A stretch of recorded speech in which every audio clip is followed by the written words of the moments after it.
karena presiden yang lain gak bubarin HTI dan FPI, jadi benci Jokowi. Pak Prabowo udah dapat siap-siap Habib dipulangkan. Jadi gini ya, setiap ada sesuatu yang mengkritik pemerintah pasti disambung-sambungin dengan HTI dan FPI. Saya demi Allah, saya bukan orang FPI dan saya bukan orang HTI. Cuma yang saya bingung, kenapa setiap orang mengkritik tuh disambung-sambungkan dengan HTI dan FPI. Sekarang saya tanya sama kamu, pernahkah HTI dan FPI melakukan kudeta seperti PKI waktu dulu? Pernah nggak? Apa yang pernah dilakukan HTI dan FPI yang merugikan negara? Apakah pernah korupsi, kolusi, nepotisme? Apakah pernah orang FPI ataupun HTI masuk ke dalam pemerintahan, korupsi duit pemerintah, bikin pagar laut, mengambil hasil dari kekayaan alam Indonesia, dari nikelnya, ngambil sesuatu dari hilirisasi nikel atau segala macam? Apa yang pernah mereka lakukan sehingga membuat kamu itu benci banget sama HTI dan FPI? Kalau ditanyakan, mungkin presiden-presiden sebelumnya tidak pernah membubarkan FPI dan HTI, cuma Jokowi yang membubarkan. Sekarang saya tanya sama kamu, apa kerugiannya HTI dan FPI? Apa? Dan kenapa presiden-presiden lain sebelum Jokowi nggak pernah membubarkan mereka? Ya ngapain dibubarin, orang mereka nggak ngapa-ngapain. Mereka tuh nggak ngapa-ngapain.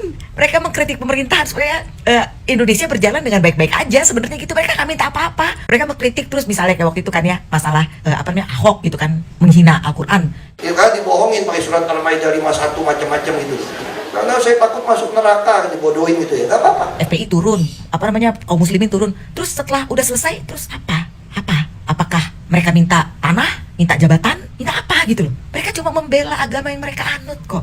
Bahkan sekarang aneh, baru-baru ini saya dengar ya, podcast Pak Buniani di Forum Keadilan. Beliau bilang beliau masuk penjara karena dibilang mengotak-atik videonya Ahok. Buniani disalahkan karena bilang Ahok itu kayak penista agama. Tapi Ahoknya sendiri di penjara dan Buniani tetap di penjara. Itu aneh nggak? Coba kamu masuk tuh Forum Keadilan Buniani itu belum lama ini. Nah, saya juga bertanya nih sama kamu, apa yang dirugikan oleh HTI dan FPI itu apa? Jawab di komen ini, jawab di video ini, di komen ini. Saya pengen tahu gitu loh, karena setahu saya FPI dan HTI nggak pernah kudeta tuh kayak PKI zaman dulu. 3 kali loh mengkudeta Indonesia, mengkudeta negara PKI itu. Jadi jawab ya, apa yang pernah dirugikan oleh FPI dan saya? Demi Allah, saya bukan orang FPI, saya bukan orang HTI, demi Allah gitu ya. Bukan saya membela HTI dan FPI, saya cuma pengen tahu aja, kita logika aja gitu loh. Jangan kita membenci buta sesuatu tapi kita nggak tahu apa yang sudah mereka lakukan. Kita cuma denger doang. Jangan kayak gitu. Makanya Indonesia nggak maju-maju karena kalian gampang diprovokasi, nggak jelas gitu loh. Kayak contoh tuh dulu ya, KM50 ya, oleh polisi segala pedang, segala macam dikeluarin. Tapi giliran ijazahnya Jokowi agak dikeluarin tuh ke Barreskrim, katanya diperiksa tapi nggak dikeluarin ijazah aslinya gitu loh. Jadi jangan bodoh-bodoh amat ya, kita jadi rakyat Indonesia yang pinter, jangan fanatik cinta buta, nggak ada gunanya. Yang kaya cuma mereka, lu mah miskin terus gitu ya. Oke, thank you.